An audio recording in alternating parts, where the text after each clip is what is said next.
नौजवान साथियों, राम राम। जैसे कि आपको पता है, हम यहाँ बहुत ही महत्वपूर्ण कार्य के लिए एकत्रित हुए हैं, ग्राम सभा। ग्राम सभा का मतलब है गांव के लोगों की बैठक। जिस प्रकार घर की बात घर के आंगन में बैठकर सुलझाई जाती है, इसी प्रकार गांव की समस्याएं और योजनाएं गांव के चौपाल में बैठकर तय की जाती है। सबसे पहले तो मैं आपका धन्यवाद करूंगी कि आप सभी यहाँ अपने काम छोड़कर आए हैं। यही हमारे गांव की एकता और भाईचारे की पहचान है। आज हम सब मिलकर शिक्षा, स्वास्थ्य, सफाई, सरकारी योजनाओं और आने वाले साल के बजट पर चर्चा करेंगे। गांव के भलाई के कार्य के लिए गांव वालों की राय होना अत्यंत आवश्यक है, क्योंकि हमारे गांव की उन्नति कागजों पर नहीं बल्कि आप सभी के राय विचारों से आगे बढ़ेगी। मैं आपसे यही कहना चाहूँगी कि आप इसमें खुलकर हिस्सा लें, बिना किसी झिझक के अपनी बात रखें, क्योंकि ये सभा आप सभी की है। मेरा काम तो सिर्फ आपकी बातों को सुनना, समझना और इन्हें आगे पहुंचाना है। तो आज की सभा मैं आधिकारिक रूप से शुरू करती हूँ। आप सभी ध्यान से सुनें और हिम्मत के साथ अपनी बात रखें। धन्यवाद। नमस्कार सरपंच जी, वार्ड मेंबर्स, मेरे बुजुर्ग माताएं, बहनें और नौजवान साथियों, आज की ग्राम सभा में आप सबका स्वागत है। सबसे पहले मैं पिछली ग्राम सभा की कुछ बातें आप सबके सामने रखना चाहता हूं, ताकि हम सबको पता चल सके कि काम कहां तक पहुंचा है। हमारा सबसे पहला मुद्दा था कि स्कूल में बच्चों की उपस्थिति। मैंने प्रधान अध्यापक जी से बात की है, उन्होंने कहा कि बच्चों की उपस्थिति तो ठीक है, लेकिन कभी कहीं कुछ घर ऐसे भी हैं जहां हमें बार बार जाकर समझाना पड़ रहा है। हमारा दूसरा मुद्दा स्वास्थ्य था। स्वास्थ्य को लेकर जो हमने टीकाकरण और पोषण का अभियान शुरू किया था, उसमें आधा गांव पूरा हो चुका है, लेकिन अभी भी कुछ जगहें बची हैं जहां हमारी आशा बहनें जा रही हैं। हमारा तीसरा मुद्दा सफाई का था। हमने सुनिश्चित किया था कि वार्डों में गली गली और नाली की सफाई की जाएगी। ये सुनिश्चित सफाई कई वार्डों में हो चुकी है, लेकिन अभी भी 2 जगह बाकी हैं जहां की सफाई होने का आश्वासन हमें मिला है। तो इसी के साथ अब मैं आज की सभा का एजेंडा आप सबके सामने रखने जा रहा हूँ। हमारा पहला मुद्दा है शिक्षा। हम आज जानेंगे कि स्कूल में पढ़ाई लिखाई, खेल कूद और बच्चों की उपस्थिति किन बातों से प्रभावित हो रही है, और इसका समाधान भी निकालेंगे। हमारा दूसरा मुद्दा स्वास्थ्य है। आंगनबाड़ी और आशा बहनों का कामकाज, टीकाकरण और गर्भवती महिलाओं तक सेवाएं ठीक से पहुंच रही हैं नहीं, हम इस पर भी आज चर्चा करेंगे। हमारा तीसरा मुद्दा स्वच्छता, नाली और गली की सफाई, शौचालय का इस्तेमाल और कचरे की समस्या, इस पर हम सुझाव देंगे और कार्य योजनाएं बनाएंगे। हमारा चौथा मुद्दा सार्वजनिक सेवाएं, पानी की सप्लाई, हैंडपंप, बोरवेल की हालत, सड़क और स्ट्रीट लाइट तथा राशन की दुकान, इन पर हम इनका हाल सुनेंगे और जो आवश्यक लगेगा उसकी रिपोर्ट दर्ज करेंगे। आज की इस चर्चा में आप सबकी बातें सुनी जाएंगी और जो आवश्यक लगेगा उसका रिकॉर्ड बनाया जाएगा। इसी के साथ मैं अब सरपंच महोदया से गुजारिश करूंगा कि आज की सभा को आधिकारिक रूप से जारी रखें। आज का पहला मुद्दा है शिक्षा। इसके लिए मैं गांव के प्रधान अध्यापक विनायक जी से अनुरोध करूंगी कि वे खड़े हों और शिक्षा संबंधी विवरण दें। सचिव जी और ग्राम पंचायत के सभी सदस्य और उपस्थित ग्रामवासियों को मेरा नमस्कार।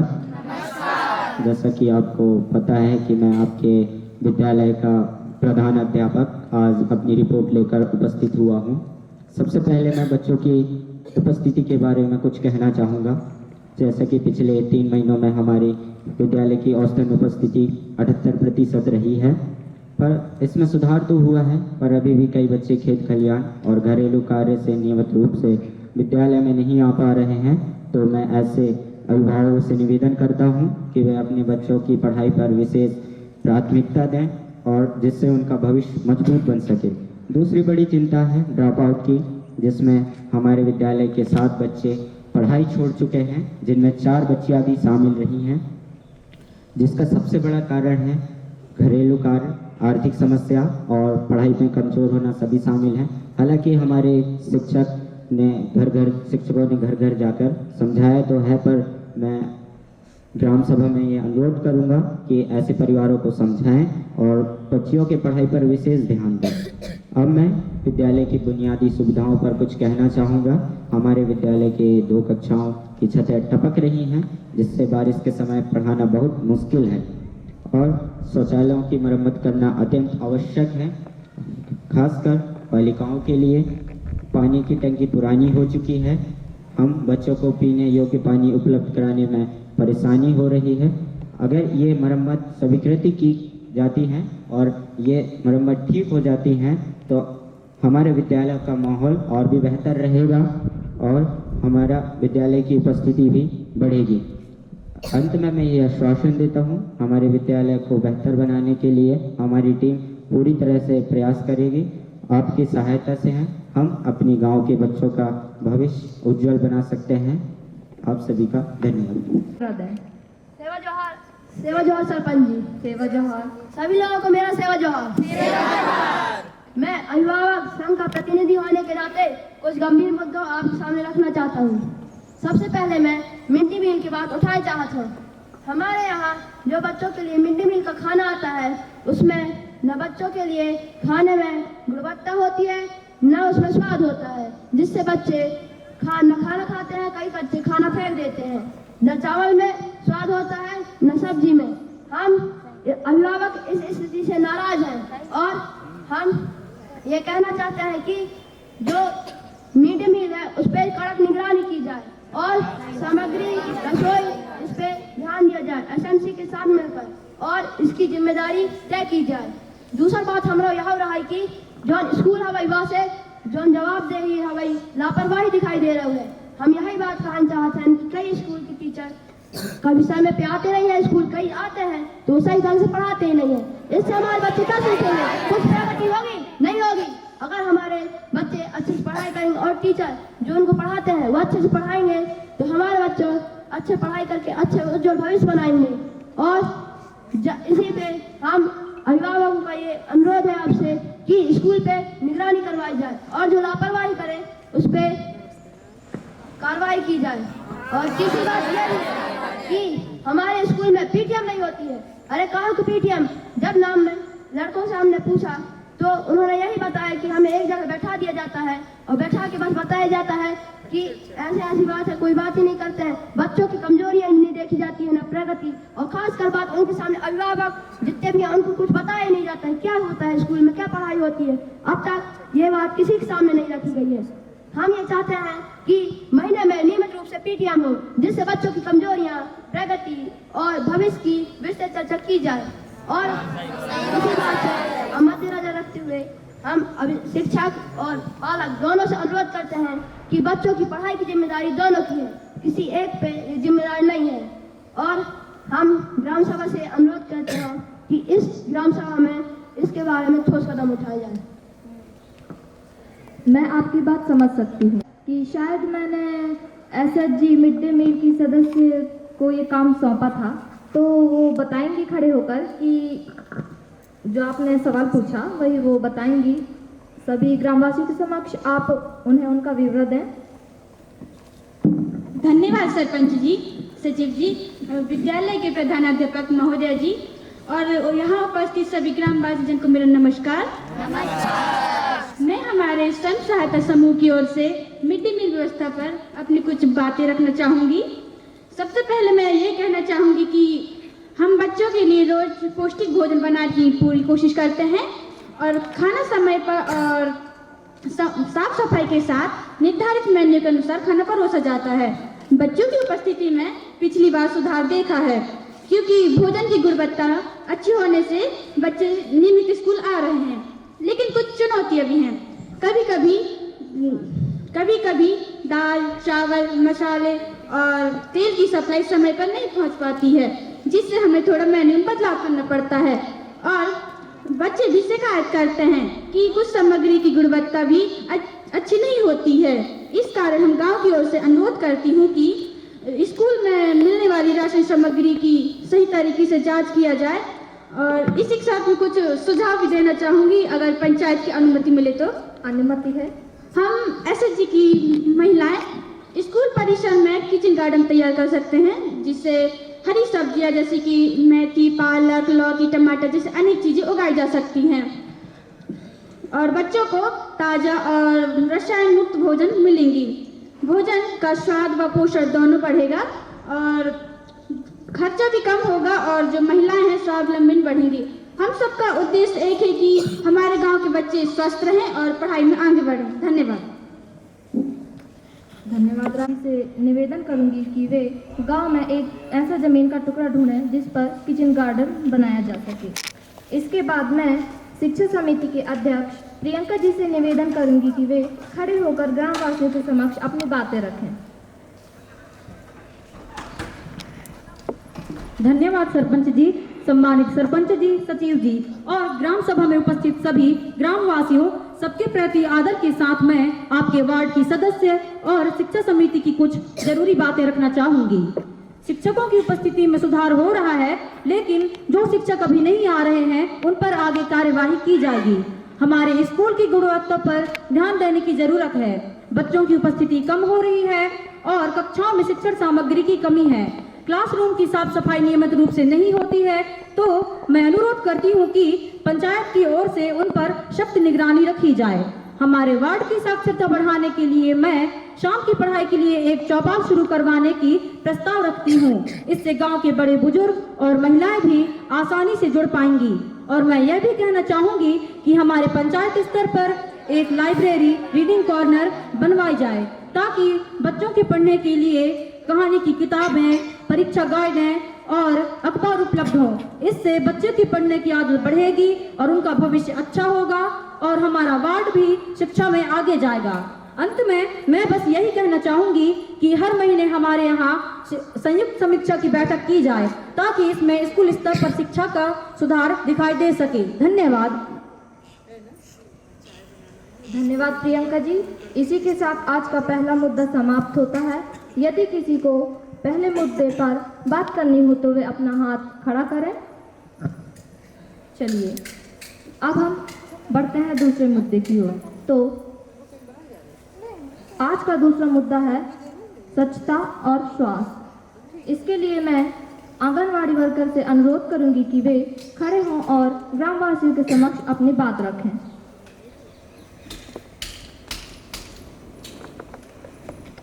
गांव के सभा में सभी लोग मौजूद को मेरा नमस्कार। मैं प्रतिज्ञा आंगनवाड़ी वर्कर हूँ। छोटे बच्चों को पोषण और पढ़ाई की शुरुआती तैयारी करवाती हूँ। साहब, पिछले सर्वे में हमारी बस्ती में 5 साल के 42 बच्चों की जांच हुई। उनमें से 5 बच्चों का वजन कम पाया गया। हमने उनके घर घर जाकर उनके माता पिता को सही खान पान के बारे में बताया। अब 3 बच्चों का वजन पिछले 3 महीने में बढ़ा है। यह हमारे गाँव की छोटी सी सफलता है। अब मैं एक उदाहरण देना चाहूंगी। हमारी बस्ती की रानी नाम की बच्ची पहले वह बहुत कमजोर थी। वह रोज खिचड़ी, अंडा और सुपोषण आहार लेने लगी। उसकी माँ को मैंने हाथ धोने, साफ पानी पिलाने और समय पर टीका लगाने को कहा। अब रानी स्कूल जाने लायक हो गई है। यह बदलाव पिछले 4 महीने में आया है। हमने इस महीने 12 गर्भवती महिलाओं की जांच की है, जिसमें से सभी को आयरन और कैल्शियम की गोलियां दी गई है। 7 का टीकाकरण पूरा हो गया है, बाकी 5 को अगले हफ्ते बुलाया है। हमने इस बार आंगनवाड़ी में रंग आकार पहचान सप्ताह चलाया है। 30 में से 22 बच्चे अब हरा, पीला, नीला रंग पहचान लेते हैं। बच्चे रोज आ, ई और 1 से 10 तक गिनती सीख रहे हैं। सबसे महत्वपूर्ण और खास बात यही है कि गांव में 18 टॉयलेट हैं, लेकिन 5 से 6 घर अभी भी खुले में शौच जाते हैं। मैं सबसे विनती करती हूँ कि कृपया महिलाएं और बच्चे खुली जगह में शौच ना करें। इससे बीमारियां फैलती हैं और स्वास्थ्य से ज़्यादा जरूरी है सफाई। मैं आप सबसे बस 3 बातें कहना चाहूँगी। सभी बच्चे साफ सुथरा भोजन करें, सभी बच्चों का टीकाकरण समय पर हो और गर्भवती महिलाओं को आराम और पौष्टिक भोजन मिले। अंत में बस मैं यही कहना चाहूँगी कि सभी गाँव वाले मिलकर गाँव को स्वस्थ, शिक्षित और पोषण युक्त बना सकते हैं। आप सबका सहयोग ही हमारी ताकत है। धन्यवाद। अब मैं इसके बाद आशा वर्कर से अनुरोध करूंगी कि वे खड़े हों और अपना ब्यौरा ग्रामवासियों के समक्ष रखें। मैं आपकी आशा कार्यकर्ता बोल रही हूँ। इस महीने मैंने 14 गर्भवती महिलाओं की विजिट की, 8 बच्चों का पूरा टीकाकरण करवाया, 6 परिवारों को साफ पानी उबालकर पीने की सलाह दी। पिछले 2 महीनों में दस्त के मामले में कमी आई। मैं उदाहरण देना चाहूंगी। पिछले महीने हमारे गांव में सुनीता दीदी को खून की कमी हुई, हम हाथ पैर में कमजोरी रहती थी। मैंने उन्हें आयरन की गोली दी और सही भोजन की तरीका बताई, पालक, चना, गुड़। आज भी उनकी तबीयत बेहतर है और वे काम कर पा रही हैं। ये बदलाव सिर्फ 5 हफ्ते में हुई। साहब, मैं एक बात बताना चाहूंगी, जो काम हम आशा बहनें करती हैं, वे टीकाकरण, गर्भवती महिलाओं की देखभाल, घर घर सार्वजनिक का प्रोत्साहन राशि मिलती है, वह पिछले 2 महीनों से रुका हुआ है। काम तो पूरा हो रहा है, लेकिन समय पे भुगतान न मिलने से मुश्किल होती है। कृपया इस विभाग तक पहुंचाया जाए। अभी भी गांव में कई लोग टीकाकरण नहीं करवाते। कुछ परिवार गर्भवती महिलाओं की ख्याल नहीं रखते। 5 घर ऐसे मिलेंगे जहाँ बच्चे की ख्याल नाखून साफ के बिना ही खाना खा रहे हैं। इसीलिए मैं गांव में स्वास्थ्य जागरूकता अभियान चलाने की विनती करती हूँ। धन्यवाद। इसी के साथ मैं विकास जी से निवेदन भी करूंगी कि वे इनकी बातों को नोट करें। अब मैं इसके बाद स्वास्थ्य एवं स्वच्छता के अध्यक्ष रोहित जी से निवेदन करूंगी कि वे खड़े हों और अपना विवरण ग्रामवासियों के समक्ष रखें। सम्मानित सरपंच जी, सचिव जी और हमारे गांव के उपस्थित सभी सदस्यगण को मेरा नमस्कार। मैं आपके क्षेत्र का स्वास्थ्य और स्वच्छता समिति का अध्यक्ष हूं। आज मैं आपके सामने हमारे गांव की कुछ महत्वपूर्ण बातों पर आपका ध्यान दिलाना चाहता हूं। सबसे पहले मैं हमारे गांव की आंगनवाड़ी और आशा कार्यकर्ता की बहनों का कार्य प्रदर्शन के बारे में बताना चाहूँगा। हमारे यहाँ की आंगनवाड़ी में पोषण आहार वितरण अच्छी तरह से हो रहा है, परंतु कुछ दिनों में उपस्थित बच्चों की संख्या कम रहती है। मैं सभी माता पिताओं से आग्रह करता हूँ कि वे अपने बच्चों को अच्छी तरह से स्कूल भेजें, ताकि उन्हें पूरा पोषण और स्कूली शिक्षा अच्छी तरह से मिल सके। इसके बाद जो हमारी आशा बहनें हैं, वे टीकाकरण का काम, घर घर स्वास्थ्य जानकारी देने में अच्छा काम कर रही हैं, लेकिन इसके लिए उन्हें प्रोत्साहन राशि मिलने में परेशानी होती है। मैं पंचायत से अनुरोध करता हूं कि वे इस समस्या का समाधान जल्द ही करें। अब मैं सफाई पर कुछ कहना चाहूँगा। हमारे यहाँ के जो नाले हैं वे टूटे हुए हैं और हमारे यहाँ की जो कचरा उठाने की व्यवस्था है वह नियमित रूप से अभी लागू नहीं हुई है। मैं पंचायत से अनुरोध करता हूं कि हमारे यहाँ नाले जल्द ही ठीक करवाएं और सार्वजनिक स्थानों पर कचरा डिब्बे लगाने का कार्य भी जल्द ही करें। और जो हमारे यहाँ के विद्यालय हैं, स्कूलों की टॉयलेटों की सफाई भी अच्छी तरह से करें, ताकि बच्चे बीमार ना पड़ें। अंत में मैं सभी ग्रामीणों से यही कहूँगा कि अपने गाँव को स्वच्छ, सुंदर और अच्छा बनाए रखें। पंचायत की योजनाएं तभी सफल होंगी जब जनता और समिति दोनों का योगदान होगा। धन्यवाद। रोहित जी, जैसा कि इन्होंने बताया तो इस पर हमारी टीम तो काम कर ही रही है, लेकिन इसमें जनता का सहयोग हो तो और भी बात बन जाती है। तो आज का दूसरा मुद्दा यही समाप्त होता है, और यदि इस मुद्दे के अलावा किसी और को कुछ कहना है तो अपना हाथ खड़ा करें। जी बोलिए। आप चल रहा था, उसके लिए पिछले साल 3 लाख रुपए पास हुए थे। मैदान में जाके देखो, न नाली पूरी हुई है, न ढंग की सफाई। कहाँ गया आधा पैसा? और स्कूल के रंगाई पोताई के लिए 1,20,000 रुपए आए थे, परंतु स्कूल की रंगाई पोताई तो नहीं हुई, पर प्रिंसिपल की घर की रंगाई पोताई जरूर हो गई। सरपंच जी, ये सब पैसे कहाँ गए? उड़ गए क्या? शांत हो जाइए। आपका सवाल बिल्कुल जायज है और आपको बोलने का हक है, लेकिन बिना पूरी जानकारी के आप किसी पर ऐसे इल्जाम नहीं लगा सकते। और आपने जो 2 बात कही, नाली और रंगाई की, तो अभी के अभी सचिव जी यही सबके सामने पढ़कर बताएंगे। मैं आज की ग्राम सभा के सामने रिकॉर्ड रख रहा हूँ। आपने कहा कि नाली के निर्माण के लिए 3 लाख रुपए आए थे, उसमें से 210 मीटर में से अभी 160 मीटर नाली का काम पूरा हो चुका है, जिसमें 2,18,000 का खर्च आया है। 82,000 अभी भी पंचायत खाते में सुरक्षित हैं। 15 दिन में नाली का काम पूरा होने का मैं आपको आश्वासन देता हूँ। और जो आपने स्कूल की रंगाई पुताई की बात की, उसमें 1,20,000 रुपए का आपने बजट बताया। जिसमें दीवारों की मरम्मत, पानी की निकासी और सफाई में 42,000 रुपये का खर्च आया है और पेंट खरीद मजदूरी के लिए 62,000 रुपये का बिल आया है, जो कि पास हो चुका है। काम में देरी का कारण आज का मौसम और स्कूल की परीक्षा थी। अगर आप में से कोई इस रिकॉर्ड को देखना चाहता है तो वह ऑनलाइन भी देख सकता है। ठीक है सरपंच जी, परंतु ये बात क्यों नहीं बताई गई? हम तो सोचे काम रुक गया और पैसे कहीं और चले गए। यही बात समझाने के लिए मैं आप सभी को एक चीज बताना चाहती हूँ। पंचायत निर्णय पोर्टल, ये हमारी सरकार का नया डिजिटल माध्यम है, जहाँ हर काम का निर्णय, कितना पैसा आया, कितना खर्च हुआ, किसे टेंडर मिला, सब कुछ ऑनलाइन दिखता है। आप सभी भी मोबाइल में जाकर देख सकते हैं कौन कौन से काम स्वीकृत हुए, फंड कहाँ खर्च हुआ, किस तारीख को काम शुरू हुआ, कब खत्म हुआ, आपत्ति और शिकायत कैसे दर्ज करें।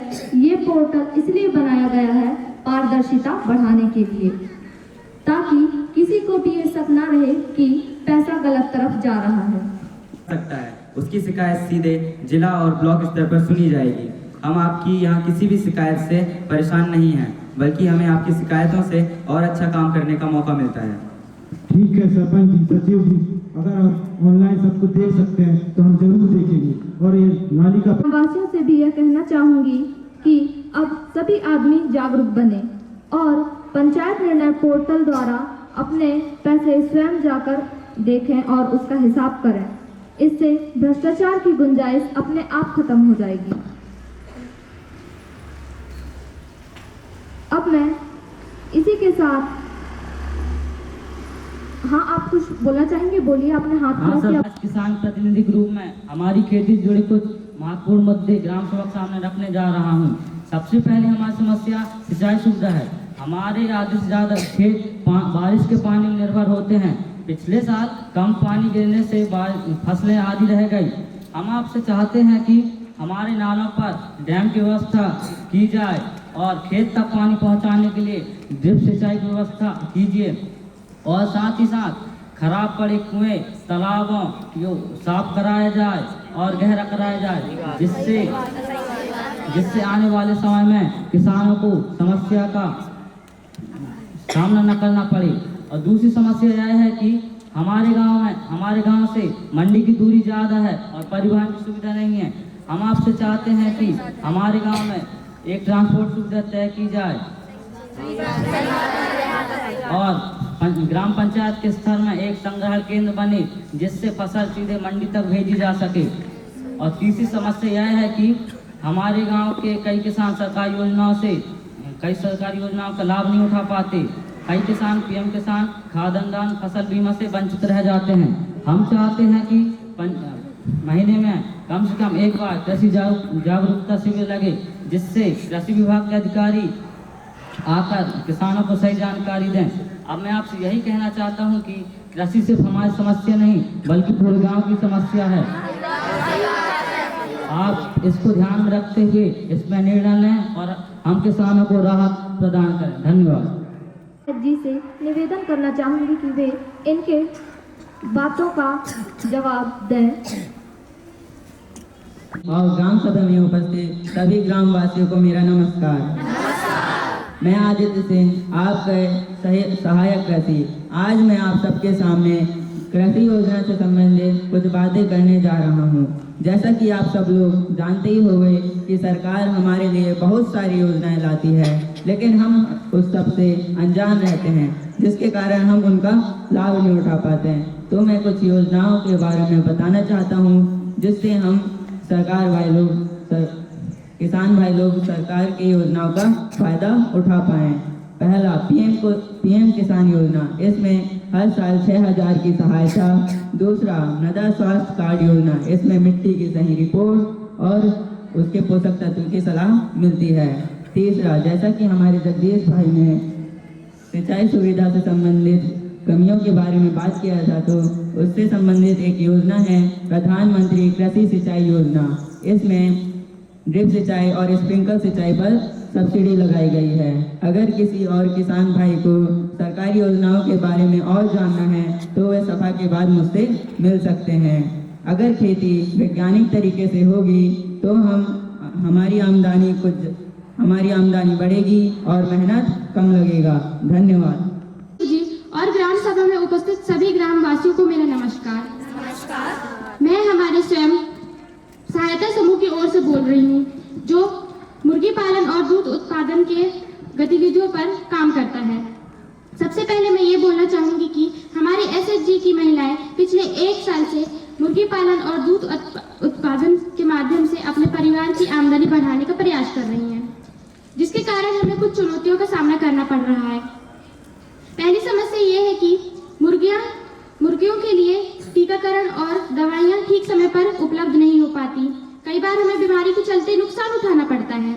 मैं अनुरोध करती हूँ कि पशु चिकित्सा विभाग की टीम हर महीने हमारे गांव पर आए और एक स्वास्थ्य शिविर लगाए। दूसरी समस्या ये है कि अंडा और दूध को बेचने के लिए स्थानीय बाजार तक पहुंचना आसान नहीं है। कभी रास्ता खराब होता तो कभी खरीदार कम आते। यदि पंचायत की मदद से हमें एक छोटा सा कलेक्शन सेंटर की व्यवस्था हो जाए तो हमें बेहतर दाम मिलेंगे। तीसरी समस्या ये है कि हम महिलाएं आगे बढ़ना चाहती हैं, किंतु उन्नत नस्ल की मुर्गियां, अच्छे किस्म के चारे और डेयरी प्रशिक्षण तक पहुंच नहीं है। यदि पंचायत के माध्यम से हमें प्रशिक्षण और वित्तीय सहायता मिल जाए तो हम उत्पादन और कमाई दोनों बढ़ा सकते हैं। अंत में मैं ये कहना चाहूंगी कि हमारे एसएचजी को गांव के विकास योजनाओं में प्राथमिकता दी जाए, ताकि हम आत्मनिर्भर होकर अपने गांव की व्यवस्थाओं में अपना योगदान दे सकें। धन्यवाद। सभी सम्मानित ग्रामवासियों को मेरा प्रणाम। मैं आपके वार्ड की सदस्य मुर्गी पालन समिति की प्रमुख आज आपके सामने महत्वपूर्ण समस्याओं का समाधान बताना चाहती हूँ। वैसे तो मैंने मुर्गी पालन समिति में बात किया है, वहाँ से पशु चिकित्सालय समय समय पर गांव का सर्वे करेंगे और मुर्गियों के टीकाकरण को सुनिश्चित करेंगे। स्थानीय बाजार तक जाने में आने वाली समस्या को सुनिश्चित करने के लिए मैं पंचायत से अनुरोध करूंगी कि वो जल्द से जल्द सड़कों का निर्माण व मरम्मत सही समय पर कराएं। अच्छी किस्म व सही नस्ल के प्रशिक्षण हेतु पास के शिक्षण संस्थान में बात चल रही है। आप चिंता न लें, जल्द ही वो काम पूरा होगा। धन्यवाद। नंदिनी जी, आपने हाथ अपना खड़ा किया है, आप कुछ बोलना चाहेंगी? नमस्कार प्रधान जी, मैं आपसे कुछ कहना चाहती हूँ। कहिए। हमारे गांव के युवा पढ़े लिखे हैं, फिर भी बेरोजगार घूम रहे हैं। इस पर आपकी समिति की क्या नीतियाँ हैं? जी, आपने भी अपना हाथ खड़ा किया, आप कुछ बोलना चाहेंगी तो बोलिए। सेवा जोहार प्रधान जी। सेवा जोहार। सचिव जी और मेरे गांव के सभी लोग। सेवा जोहार। मैं रेशमा हमारे आदिवासी समाज की ओर से कुछ कहना चाहती हूँ। कहिए। सबसे पहले मुद्दा तेंदुपत्ता का। हम हर साल बहुत मेहनत करके तेंदुपत्ता तोड़ते हैं और इकट्ठा करते करते हमारे पैरों में छाले पड़ जाते हैं, फिर भी हमें तेंदुपत्ता का सही दाम नहीं मिलता। बिचौलिए लोग बहुत कम दाम में तेंदुपत्ता खरीद लेते हैं और दूर जाकर महंगाई में बेचते हैं। हम चाहते हैं कि पंचायत हमारी मदद करे। अरे सच, समाज के लिए कोई योजना तो नहीं निकली है? देखिए तो जरा। सहायक सचिव जी, तेंदुपत्ता तोड़ने के लिए मध्य प्रदेश सरकार की कोई योजना आई थी क्या? शायद आई थी। हाँ जी, आई थी। मध्य प्रदेश सरकार की सच्चरण पादुका योजना, जिसमें तेंदुपत्ता इकट्ठा करने वालों को सुविधाएं प्रदान की जाएंगी। इसके अंतर्गत आपके सारी समस्याओं को सुलझाया जाएगा। अब सरदार साहेब जी से निवेदन करूंगी कि वे खड़े होकर अपना विवरण ग्रामवासियों के समक्ष रखें। मैं ऋतिक, आपके गांव का रोजगार सहायक, आज मनरेगा से जुड़े ताज़ा जानकारी और जॉब कार्ड की कमी बेसी और मजदूरी, वेतन और नए काम की मांग दर्ज कराने के लिए आप सभी के सामने उपस्थित हुआ हूं। सबसे पहले मैं गांव में चल रहे मनरेगा से जुड़े कामकाजों की स्थिति बताना चाहूँगा। तालाब गहरीकरण का काम लगभग 70% पूरा हो चुका है। अगले हफ्ते तक पत्थर बिछाने का काम शुरू हो जाएगा और कच्ची सड़क की मरम्मत, इसमें 45 मजदूर लगे हुए हैं। इस काम को भी बारिश के पहले कर लिया जाएगा और नाले सफाई का काम 5 दिन में पूरा हो जाएगा। मैं सभी मजदूरों को धन्यवाद देना चाहूँगा जिन्होंने इस काम को आगे बढ़ाया। अब मैं जॉब कार्ड की समस्या पर बात करना चाहूँगा। कुछ लोगों की शिकायत थी कि जॉब कार्ड से नाम कटवाने की। मैं फिर याद दिलाना चाहूँगा कि बिना किसी की सहमति से आप किसी व्यक्ति का नाम नहीं कट सकते। यदि काटा जाता है तो आप मुझे आवेदन देकर फिर से जुड़वा सकते हैं। और कुछ लोगों की यह भी शिकायत थी कि उनके जॉब कार्ड गुम हो गए हैं। जिनके जॉब कार्ड गुम हो गए हैं उनका डुप्लीकेट कार्ड ब्लॉक के ऑफिस में भेज दिया गया है।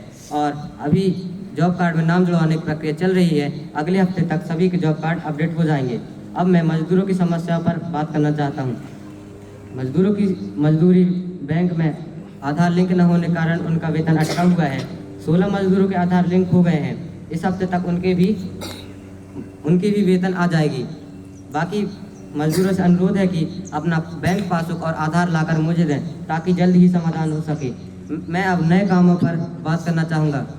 नए काम चाहिए, जिसी भी नए काम चाहिए या मनरेगा में जिन्हें भी काम चाहिए वो अभी हाथ उठा सकते हैं या सभा के बाद मेरे पास आकर नाम लिखा दें। मैं आपका फॉर्म यहीं भरवा दूंगा, आपको कहीं जाने की आवश्यकता नहीं है। धन्यवाद। धन्यवाद। बातों से संतुष्ट हूँ, परंतु युवा प्रतिनिधि होने के नाते मैं आपसे कुछ प्रश्न पूछना बहुत कमी है, परंतु पास के सोनपुर और धरारा गांव में बच्चों और युवाओं के लिए छोटा सा खेल मैदान और ओपन जिम पंचायत द्वारा बनाया गया है, जिससे वहां के बच्चे जिला स्तर तक खेल रहे हैं। तेज इंटरनेट और डिजिटल सुविधा की कमी हमारे बच्चों को पीछे कर रही है तथा पास के गांव कुंदनपुर में पंचायत भवन में हॉटस्पॉट वाईफाई हॉटस्पॉट लगाया गया है, जिससे वहां के बच्चे ऑनलाइन पढ़ाई करते हैं और सरकारी फॉर्म भरते हैं। के गांव में पहुंच जाएगा। और बात रही खेल के मैदान की, तो वो हमारे वार्ड मेंबर समीर जी आप सभी के सामने अपनी बात रखेंगे।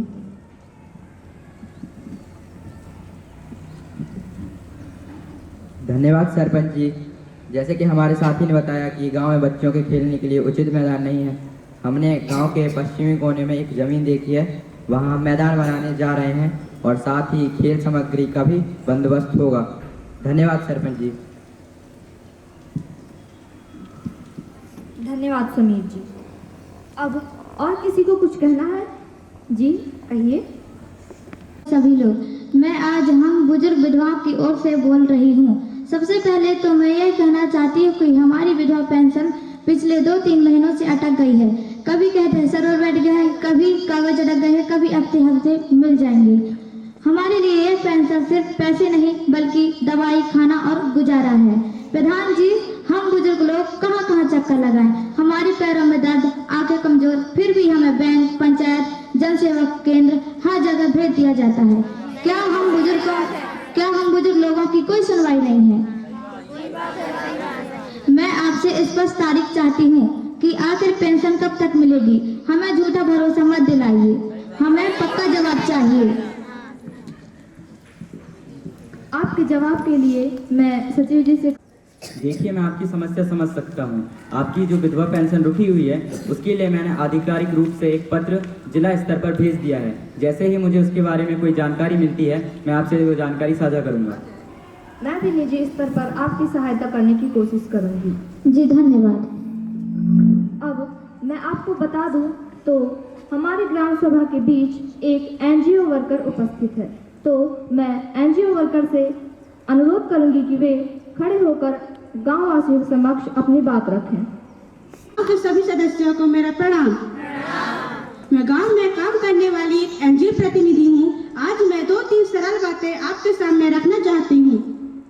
पहली बात, हमारे गांव में कई योजनाएं चल रही हैं, स्वास्थ्य, शिक्षा, रोजगार, पोषण, लेकिन बहुत से लोग इन योजनाओं को नहीं जानते हैं। मैं सुझाव देना चाहती हूँ कि जागरूकता यात्रा या मोहल्ला स्तर पर छोटे छोटे जागरूकता कार्यक्रम करें।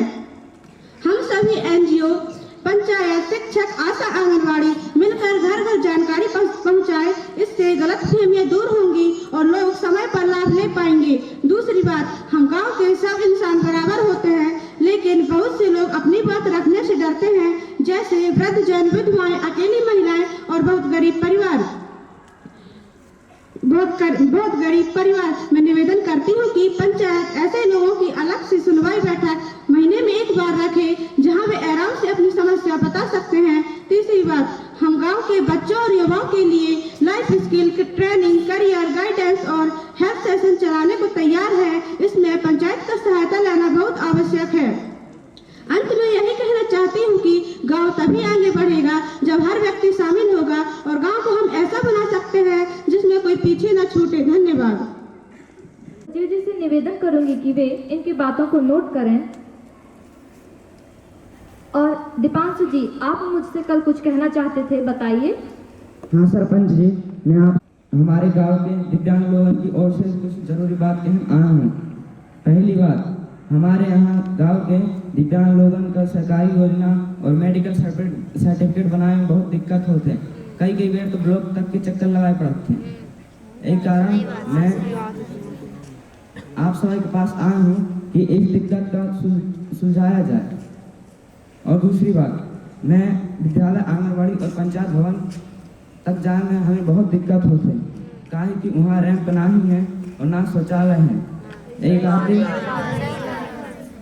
खातिर मैं आपसे निवेदन करता हूँ कि गांव में 1-2 रैंप और 1-2 शौचालय बनवा दिया जाए।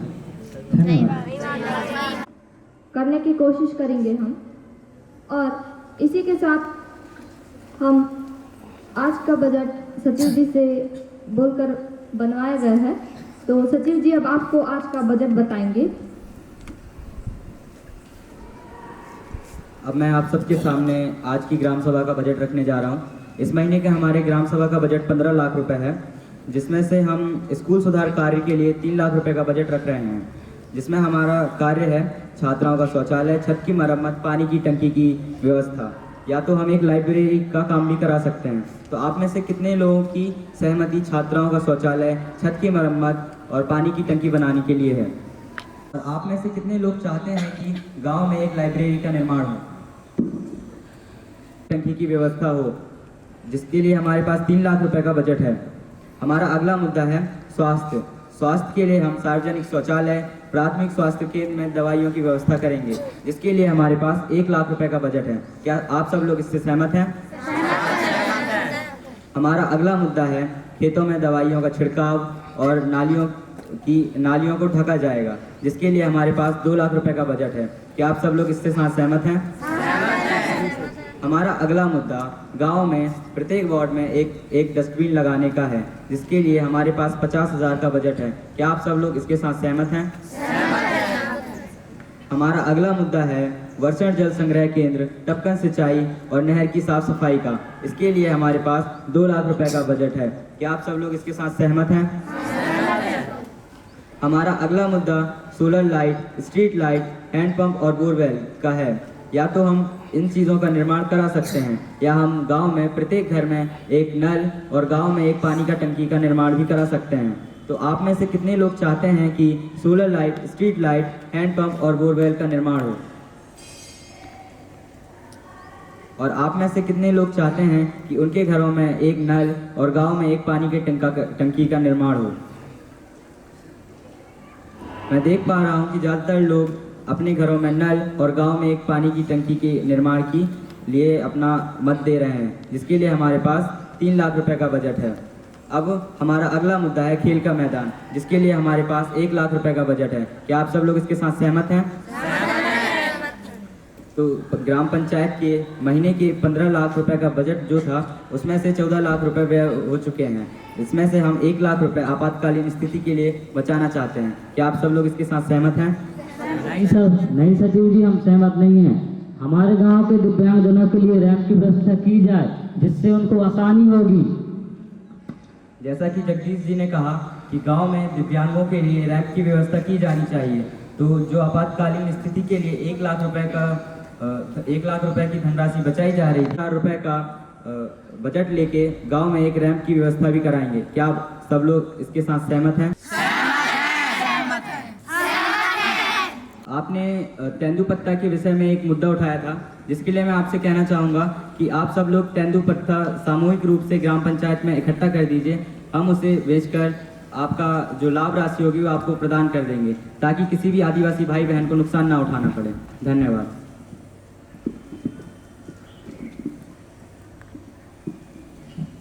बहुत विचार विमर्श करने के बाद एवं सारे मुद्दों पर विनम्रता से बातचीत करने के बाद पंचायत समिति द्वारा आपकी बात सुनी गई। हम आपको यह आश्वासन देना चाहते हैं कि आपकी सारी समस्याओं को सुलझाने का प्रयास जल्द ही किया जाएगा। पंचायत निर्णायक पोर्टल द्वारा आप इस जो कार्य हो रहा है उसको आप देख सकते हैं। किसी भी पंचायत संबंधी कार्य हेतु आप पंचायत भवन एवं पंचायत समिति आपके साथ तत्पर है। मेरा आपसे अनुरोध है कि आप सभी सरकारी योजनाएं हेतु हमसे जुड़े रहें। धन्यवाद। इसके बाद मैं आप सभी से यही कहूंगी कि आप सभी अपने घर जाने से पहले जलपान करते जाइएगा। आज की सभा यही समाप्त होती है। धन्यवाद। मैं सहायक सचिव जी से अंतिम बात कहना चाहूँगा कि वह रजिस्टर में सबकी उपस्थिति दर्ज कर लें।